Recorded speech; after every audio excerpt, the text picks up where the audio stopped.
Elle était là, chaque samedi soir, silhouette droite, regard perçant, voix tranchante. Raphaël Ricci, surnommé Raffi, était l'une des figures les plus redoutées et respectées de la Star Academy. Mais un jour, sans avertissement, elle a disparu. Plus d'interviews, plus de passages TV, plus rien. Pourquoi cette femme, symbole d'autorité et de passion, a-t-elle choisi de s'effacer du paysage médiatique français? Était-ce la pression, les critiques, les souvenirs trop lourds? Et surtout, que cache cette disparition volontaire? Une fuite ou une renaissance? Pour comprendre ce silence assourdissant, il faut revenir à l'origine, là où le feu sacré de la scène est devenu une brûlure difficile à guérir. Suivez-nous dans une enquête intime, là où l'écran s'éteint et que commence l'ombre. Le 14 février 1967, alors que la France célèbre l'amour, une petite fille voit le jour à Enghien-les-Bains, dans le Val d'Oise. Elle s'appelle Raphaël, mais la plupart la connaîtront un jour sous un autre prénom, Raffi.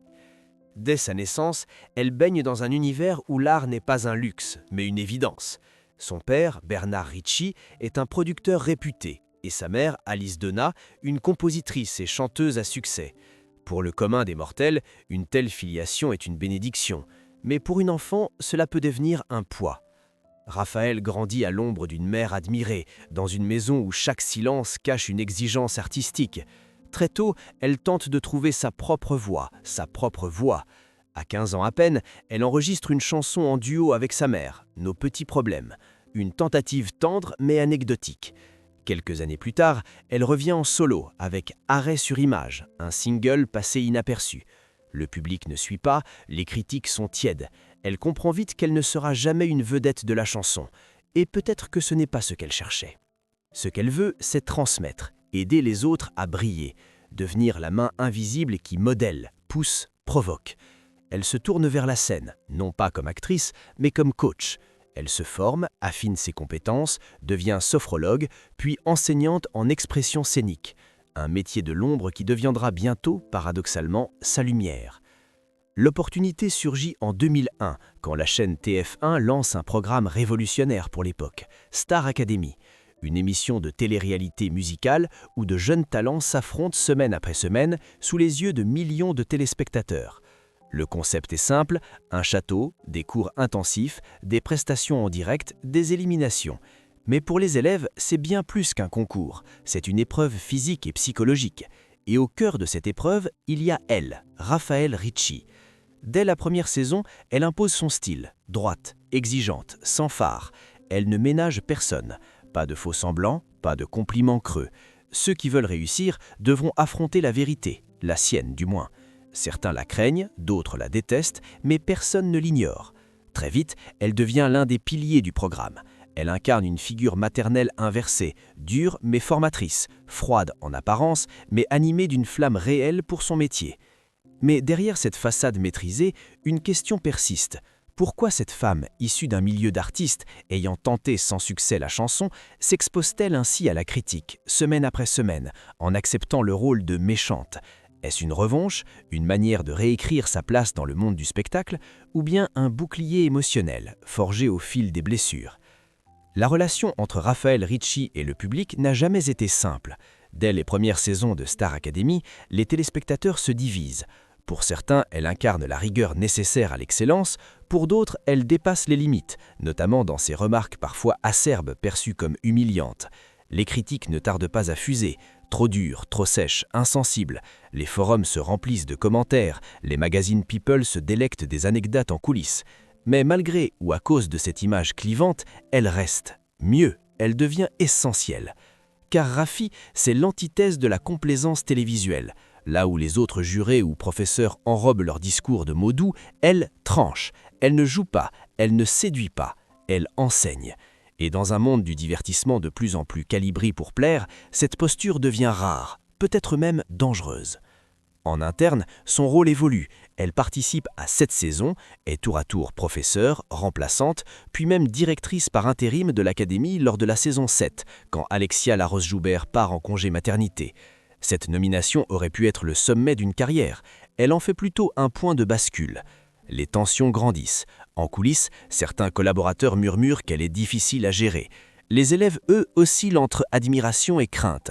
Un jour, une rumeur enfle. Elle aurait influencé l'élimination d'une candidate à cause de sa tenue vestimentaire jugée inadaptée.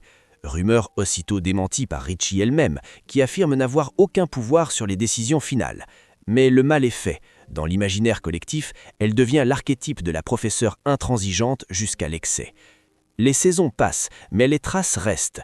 Une candidate emblématique, Élodie Frégé, future gagnante de la saison 3, évoquera plus tard l'impact émotionnel de certaines remarques reçues durant l'émission.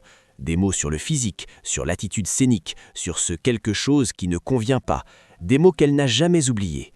Alors qu'elle tente de maintenir le cap professionnel, elle se heurte à une tempête invisible mais dévastatrice, la montée en puissance des réseaux sociaux. À mesure que les anciennes saisons sont rediffusées ou découpées en extraits viraux, certains passages la montrent sous un jour peu flatteur. Les qualificatifs pleuvent, méchante, grossophobe, raciste. Des accusations graves qu'elle conteste fermement.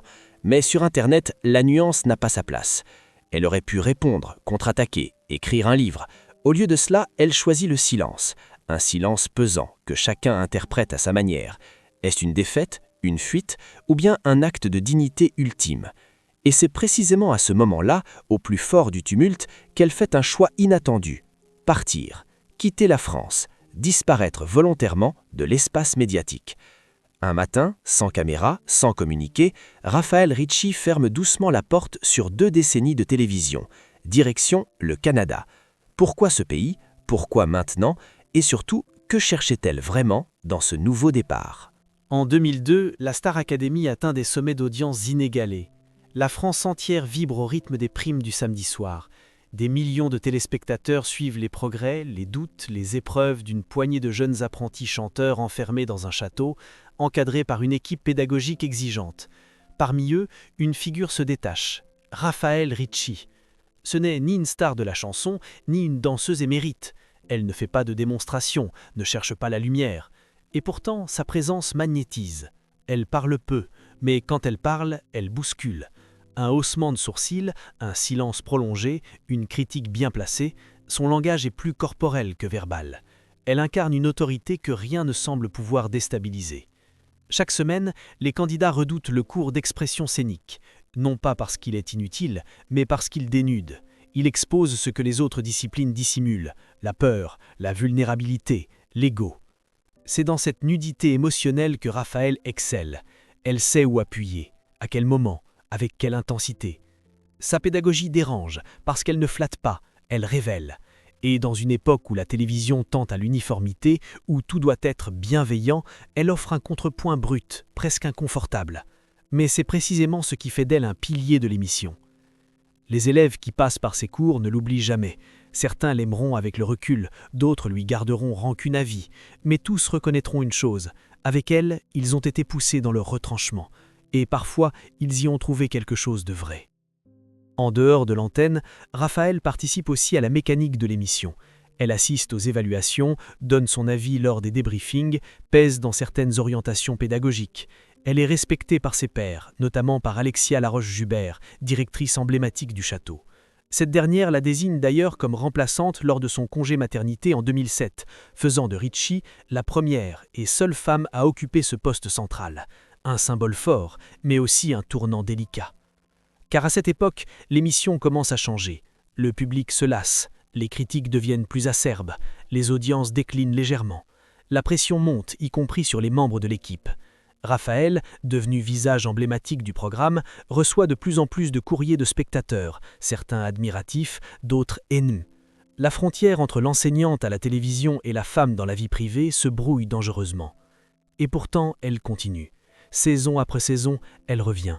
Elle aurait pu quitter, se préserver, mais elle tient bon, portée par une conviction tenace, celle que son rôle est nécessaire, pas pour plaire, mais pour former, pas pour divertir, mais pour transformer. Lorsqu'on évoque les années hors de Star Academy, les images qui reviennent sont souvent celles des prestations enflammées, des duos avec des stars internationales, des cris de joie ou des larmes d'élimination. Mais en coulisses, dans les salles de répétition, un autre spectacle se jouait, plus discret, plus intense. C'était là que Raphaël Ricci brillait le plus. Son approche pédagogique ne ressemblait à aucune autre. Elle n'enseignait pas des techniques, elle provoquait des électrochocs. Un regard fuyant, une voix tremblante, un corps raide sur scène, pour elle, chaque détail trahissait une peur enfouie, une blessure, une résistance, et elle ne laissait rien passer. Elle forçait l'étudiant à se regarder en face. Parfois, cela déclenchait des révélations bouleversantes, d'autres fois, des effondrements. Elle savait que pour monter sur scène, il fallait d'abord tomber le masque. Certains critiques, pourtant, voyaient dans cette méthode une forme de brutalité psychologique. Ils lui reprochaient de pousser trop loin, de franchir la ligne rouge. Mais Raphaël défendait son approche bec et ongle. Elle n'était pas là pour materner, elle était là pour former. Le public ne pardonne pas la faiblesse sur scène, disait-elle souvent. Elle voulait préparer ses élèves à un monde cruel, pas les bercer d'illusions. Et de fait, plusieurs candidats passés entre ses mains ont ensuite brillé dans la sphère musicale ou artistique. Son exigence portait ses fruits. Son nom circulait dans le milieu comme une référence. Des producteurs, des directeurs de casting, des responsables artistiques reconnaissaient son œil affûté, sa capacité à détecter ce que personne d'autre ne voyait. En off, certains affirmaient encore « c'est elle la colonne vertébrale du château ». Mais cette reconnaissance professionnelle n'effaçait pas le coût personnel. À mesure que les saisons défilaient, Raphaël commençait à montrer des signes d'usure. Son regard devenait plus grave, ses interventions plus mesurées.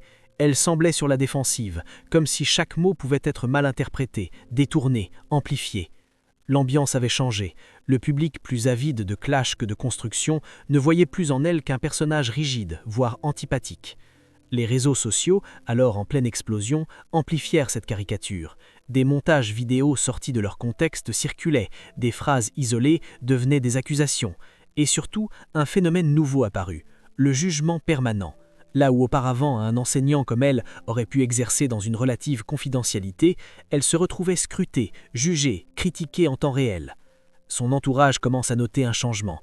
Elle, si combative, si ancrée dans sa mission, devient plus silencieuse, moins présente lors des moments informels, comme si quelque chose se brisait à l'intérieur, comme si l'héroïne du combat artistique comprenait peu à peu qu'elle menait une guerre que le public ne voulait plus voir. Et un soir, lors d'un prime anodin, pendant une prestation sans éclat, elle baisse légèrement les yeux, juste une seconde. Mais ce que la saison 7 de Star Academy, diffusée en 2007-2008, marque un tournant symbolique. Raffaele Ricci est nommée directrice d'intérim pendant l'absence d'Alexia Laroche-Dubert, une reconnaissance officielle, presque un couronnement. Mais paradoxalement, c'est aussi l'année où son personnage public commence à se fissurer de manière visible. Dans cette nouvelle fonction, elle n'est plus simplement la professeure exigeante, elle devient gestionnaire, référente, figure d'autorité suprême du château. Chaque décision, chaque commentaire, chaque geste est scruté à la loupe. Les tensions entre candidats, les conflits avec l'équipe de production, les exigences du direct, tout converge vers elle. Elle tient bon en apparence, mais derrière les caméras, elle se referme. Au même moment, la presse populaire se déchaîne. Certains journaux à sensation titrent sur la terreur du château, d'autres insinuent qu'elle entretient de mauvais rapports avec les élèves ou les autres membres du corps professoral. Des rumeurs infondées circulent sur des scènes coupées au montage, des altercations, des humiliations. Raphaël, fidèle à soi-même, ne réagit pas. Elle continue à faire son travail, mais le cœur n'y est plus. Un jour, un article anodin publié sur un blog de téléspectateurs compare ses méthodes pédagogiques à du dressage émotionnel, une formule choc qui devient virale. Les internautes s'en emparent, commentent, partagent, moquent. En quelques semaines, ce qui était perçu comme une rigueur devient dans l'imaginaire collectif une cruauté croide. Le regard du public change, irrémédiablement. Raffaele Ricci aurait pu se défendre, accorder une interview, remettre les pendules à l'heure, mais elle choisit le silence. Ce silence qui jadis lui servait d'outil pédagogique dans les salles de cours devient désormais un rempart. Elle se replie sur elle-même, réduit ses interventions, évite les caméras. Certains remarquent qu'elle n'apparaît plus que très brièvement dans les émissions. D'autres soulignent qu'elle semble fatiguée, usée, absente. À la fin de cette 7e saison, elle prend une décision radicale. Elle quitte l'émission, sans fracas, sans discours d'adieu, sans conférence de presse. Elle disparaît du plateau comme une comédienne qui s'éclipse avant le dernier acte. Dominique Martinelli la remplace. Le public applaudit la nouveauté, sans vraiment questionner l'absence. Mais pour ceux qui la connaissaient, ce départ n'a rien d'anodin. Il sonne comme un aveu silencieux, celui d'une femme qui a tout donné, tout encaissé, mais qui n'a plus la force de lutter contre une machine médiatique devenue incontrôlable. Une femme qui, à force d'enseigner la mise à nu, a fini par se briser à son tour. Et au moment où le rideau tombe sur sa dernière saison, une question reste suspendue. Raphaël Ricci a été consumé par le rôle qu'on lui a imposé ou par le rôle qu'elle a accepté de jouer trop longtemps. Pendant des années, la figure de Raphaël Ricci a cristallisé toutes les tensions autour de Star Academy. Adulée par certains, détestée par d'autres, elle incarne à elle seule la ligne de fracture entre exigence pédagogique et spectacle télévisé. Mais c'est après son départ, quand les projecteurs se sont éteints, que les véritables zones d'ombre ont commencé à émerger. D'abord, il y a eu les accusations indirectes. Rien d'officiel, jamais de plainte, ni de mise en cause judiciaire. Mais dans les témoignages diffusés a posteriori, parfois des années plus tard, certaines voix se sont élevées. Marlène Schaff, une ancienne candidate de la saison 2, raconte lors d'un podcast qu'elle aurait été écartée de la sélection finale en raison d'une remarque de Ricci sur sa tenue jugée inappropriée. Une décision arbitraire, selon elle, teintée de jugement esthétique plutôt que de critères artistiques. Raphaël, de son côté, nie en bloc. Elle explique, dans un rare commentaire sur un forum à l'époque, que son rôle dans les sélections était purement consultatif. « Je n'avais aucun pouvoir décisionnel sur le casting final », écrit-elle. Une mise au point claire, mais peu médiatisée. Trop tard? Peut-être, car la rumeur, comme souvent, avait déjà laissé ses traces. Ensuite, il y a la polémique autour de son attitude durant les cours. Une polémique sourde, rampante, mais persistante. Plusieurs anciens élèves ont évoqué des remarques sur leur apparence physique, leur posture, leur comportement hors norme. Des critiques que certains ont vécues comme des blessures profondes. Élodie Fréget, gagnante de la saison 3, a un jour déclaré dans une interview qu'elle avait longtemps eu du mal à se détacher du regard sévère de Rafi. « J'avais l'impression d'être jugée sur ma féminité, sur mon allure, plus que sur ma voix », confie-t-elle. Une confession lourde de sens. Ces reproches auraient pu rester confidentiels, n'être que le fruit de sensibilités personnelles. Mais la résurgence des images d'archives lors de la rediffusion des anciennes saisons a ravivé les braises. Des extraits remontés, hors contexte, ont circulé massivement sur les réseaux sociaux. On y voit Ricci couper sèchement un candidat, réprimander une attitude, faire une remarque lapidaire sur un costume. Ces fragments deviennent des preuves pour ceux qui l'accusent d'abus d'autorité, voire de violence symbolique. Et avec Internet, tout s'accélère. Le jugement est immédiat, définitif. Certains internautes vont plus loin, l'accusant de grossophobie, de racisme, d'attitudes humiliantes. Des accusations graves, souvent lancées sans preuve, mais reprises, partagées, amplifiées. La machine à outrage tourne à plein régime. Ricci, encore une fois, choisit de ne pas répondre. Son silence devient un vide que d'autres remplissent à leur manière. Mais au fond, que s'est-il réellement passé ? Était-elle une victime du système, prise dans un rôle stéréotypé imposé par le format télévisuel, ou bien a-t-elle dérapé, emportée par une logique de pouvoir et d'exigence sans limite ? Alors que le tumulte médiatique s'apaise lentement, un autre phénomène émerge. La relecture des anciens personnages télévisuels à travers les prismes contemporains. Dans cette vague de réévaluation, Raphaël Ricci se retrouve au cœur d'une tempête rétroactive. Des extraits de ses interventions deviennent des objets d'analyse, de moquerie ou de dénonciation. Certains lui reprochent d'avoir incarné, sans le savoir, une figure autoritaire toxique. D'autres, au contraire, regrettent qu'on la juge avec des critères d'aujourd'hui, en oubliant le contexte de l'époque.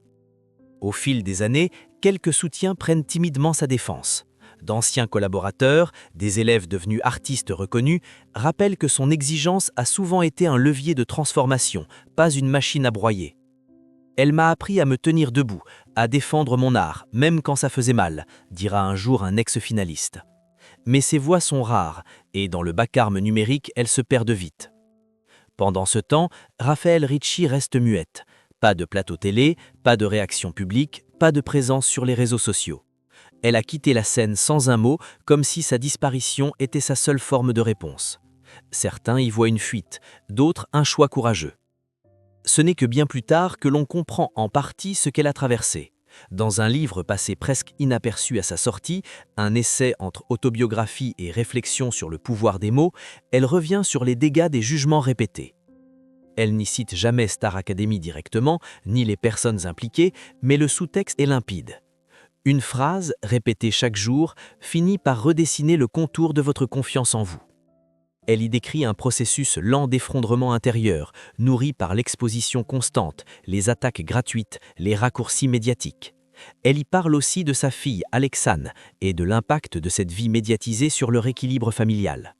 Une mère qui rentre tard, vidée, envahie de doutes, dévorée par un rôle qu'elle n'a jamais totalement choisi. La révélation troublante peut-être, c'est son aveu qu'elle ne regardait jamais les émissions dans lesquelles elle apparaissait. « Je ne supportais pas mon propre reflet ». Cette phrase, courte, résonne comme un écho lointain à toutes les critiques subies. L'image publique avait pris le dessus sur la femme. Mais dans l'ombre de l'exil médiatique, une nouvelle Raphaël Ricci émerge. Au Canada, loin des plateaux français, elle retrouve un espace de respiration. Elle y exerce toujours, mais autrement. Elle enseigne, elle écoute, elle accompagne. Son public a changé, ce ne sont plus des millions de téléspectateurs, mais des individus à la recherche de leur propre voix. Le départ de Raphaël Ricci n'a pas fait de bruit. Il n'a pas suscité de tribunes enflammées ni de vagues d'émotions publiques. Elle n'a pas eu droit à un hommage en plateau, ni même à un message d'adieu officiel. Et c'est peut-être là, dans ce silence pesant, que réside la plus grande violence. Après des années à incarner une figure incontournable de la télévision française, elle s'est effacée, tout simplement, comme si elle n'avait jamais existé. Mais les cicatrices, elles, sont bien réelles. À son arrivée au Canada, Raphaël ne cherche pas à reconstruire une carrière médiatique. Elle ne tente pas de revenir sur le devant de la scène, ni même de capitaliser sur sa notoriété. Elle choisit l'anonymat, volontairement, un isolement thérapeutique, une respiration. Dans les premiers mois, elle coupe presque tous les liens avec le milieu du spectacle. Son entourage proche parle d'une fatigue profonde, d'une forme de dégoût du système. Elle aurait même, selon certains, refusé plusieurs propositions d'apparition ou d'intervention en France. Pas par arrogance, mais parce que quelque chose s'était brisé. La femme exigeante, celle qui poussait les autres à dépasser leurs limites, se retrouve à devoir reconstruire les siennes. La sophrologue qu'elle était devenue avant même la télévision reprend le dessus, non plus pour les autres, mais pour elle-même. Elle redécouvre les mécanismes du stress, de l'angoisse, du burn-out, cette fois en tant que patiente. C'est dans cette lente descente, puis cette remontée progressive, que Raphaël Ricci entame une nouvelle mue. Elle s'éloigne des caméras, mais pas de l'humain. Elle continue d'accompagner, mais dans l'intimité. Des séances individuelles, des ateliers confidentiels, loin des regards et des jugements. Elle guide des artistes, mais aussi des chefs d'entreprise, des étudiants, des anonymes, tous ceux que la vie a exposés un peu trop fort, un peu trop vite. Et au fil des années, quelque chose se transforme en elle. Non pas un pardon, mais une acceptation. Elle cesse de fuir son passé sans pour autant chercher à le revendiquer. Dans certaines interventions discrètes, elle laisse entendre qu'elle n'en veut à personne, ni aux candidats, ni aux internautes, ni même à la télévision. Elle dit simplement « J'ai été là où je devais être, jusqu'à ce que je ne le supporte plus ». Il est difficile d'imaginer le quotidien d'une femme qui a vécu sous les projecteurs, puis décidé de tout éteindre. Pour Raphaël Ricci, cette nouvelle vie ressemble à une existence parallèle, sans flash, sans bruit, sans public. Le contraste est saisissant. Autrefois exposée au jugement constant de millions de téléspectateurs, elle évolue désormais dans une sphère privée, confidentielle, où chaque regard n'est plus une menace, mais une écoute. Elle vit au Canada avec son mari, Laurent Foulon, qu'elle a épousé en 2016. Loin du tumulte médiatique français, leur vie semble s'être recentrée sur l'essentiel. Leur fille, Alexane, aujourd'hui adulte, fait partie de cette reconstruction discrète. La cellule familiale, souvent mise à rude épreuve par la notoriété, devient un refuge, un socle. Pour la première fois depuis longtemps, Raphaël n'est plus définie par un rôle. Elle est femme, mère, épouse, coach, dans cet ordre ou dans un autre. Mais surtout, elle est enfin libre de choisir. La question demeure pourtant, que reste-t-il de l'ancienne Raphaël Ricci? Celle que la France entière regardait avec crainte ou fascination. Est-elle totalement effacée, enterrée sous les années d'exil? Ou bien vit-elle encore en elle comme une cicatrice, comme un miroir qu'on garde dans un tiroir mais qu'on n'ose jamais ouvrir? Elle a cessé d'apparaître publiquement, mais certains témoignages évoquent des moments où elle accepte de partager son expérience, notamment dans des écoles de théâtre ou lors de séminaires spécialisés. Ce sont des interventions rares, souvent hors des radars médiatiques. Mais à chaque fois, ceux qui l'écoutent sont frappés par une chose. Son silence n'est pas de honte, c'est un choix, un espace qu'elle s'est approprié. Et pourtant, dans chaque mot, dans chaque regard, plane une question sans réponse. Que serait-il passé si elle était restée, si elle avait répondu, si elle avait combattu l'image imposée? Car dans un monde où les voix fortes sont souvent déformées, une femme comme Raphaël Ricci n'avait que deux choix: se battre sans fin ou disparaître pour survivre. Et dans ce retrait volontaire, dans cette vie loin des plateaux et des jugements, elle semble avoir trouvé ce que tant d'autres cherchaient en vain: le droit de ne plus devoir prouver qui l'on est. Pendant longtemps, Raphaël Ricci a été perçue comme une femme dure, intransigeante, parfois cassante. Une silhouette raide derrière un bureau, un regard qui juge, une voix qui tranche.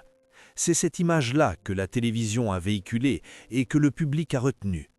Mais derrière le rôle, il y avait une femme. Derrière les critiques, une sensibilité. Derrière le silence, une blessure. Aujourd'hui, elle ne cherche plus à rectifier le passé. Elle n'écrit pas de mémoires spectaculaires, ne revient pas sur les plateaux pour remettre les pendules à l'heure. Elle vit, simplement, dans une autre réalité. Une réalité choisie, apaisée. Elle a troqué les micros contre le murmure des séances individuelles, les feux de la rampe contre la lumière douce d'un cabinet de sophrologie. Elle n'est plus une personnalité publique, mais une femme qui accompagne, écoute, comprend. Ce retrait, certains l'ont vécu comme une disparition, mais peut-être est-ce au contraire une réapparition, la plus authentique qui soit. Un retour à soi, un refus de continuer à incarner une version d'elle-même que d'autres avaient fabriquée. Dans un monde où l'exposition est devenue la norme, Raphaël Ricci a choisi l'effacement. Non comme une fuite, mais comme un acte de résistance. Alors, que retenir de cette trajectoire? Peut-être une leçon simple. Il y a des silences qui en disent plus long que les discours. Il y a des absences qui parlent de dignité, de fatigue, de choix intimes. Et il y a des femmes qui, même en s'effaçant, continuent d'interroger le regard que la société porte sur elles. Et vous, que voyez-vous quand une femme forte décide de se taire? Une faiblesse? Ou peut-être un cri qu'aucun mot ne peut contenir?